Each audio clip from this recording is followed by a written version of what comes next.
Hello and welcome to Addington Court and part 2 of the Vintage Club Challenge. Now what we've got today is the footage from the driving range. Now I start off with the Macgregor Tawny irons. I do an 8 iron, then I do a 5 iron, and then I do the driver. The reason for that, rather than going all the way down to 4 iron and 3 iron, was mainly that you're not really going to get too many sets of clubs nowadays that will have a 4 and a 3 as standard in the set if you were to just go to a shop and buy them. Then after that, I test 2 sets of irons. Well, a 7 iron from a XR Steelhead, a 7 iron from a Big Bertha, the Great Big Bertha kind of muscle back irons, and then I test 2 drivers, which was a Great Big Bertha and a Rogue, both from Callaway. So all Callaway irons. None of these irons or drivers would break the bank for you to buy. They're not your £400 drivers. They're not your £800, £1,000 set of irons. They are the XR Steelheads you can get for about 200, 250 for an entire set. We've also got in our shop we've also got the Yonex irons, which are about 149. No, I didn't test those purely because I didn't have a tester club to hand at that point, but they are very, very good irons. So what you'll see is what happens.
What you can see from this is that the irons themselves, the Macgregor irons, actually performed pretty well, considering what they used to look like compared to what they look like now.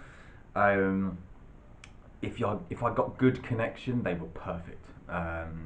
Not perfect insofar as like what a brand new club would be, but considering the 8 iron was probably the rustiest out of all the irons, and still so, the ball came off pretty well. The driver, the head is so much smaller than what I'm used to with the new 460cc driver heads, that I was teeing it down a little bit lower and trying to make sure that I got a connection out the middle, and what that actually manifested itself as was a bit more of a hook than what I'm used to.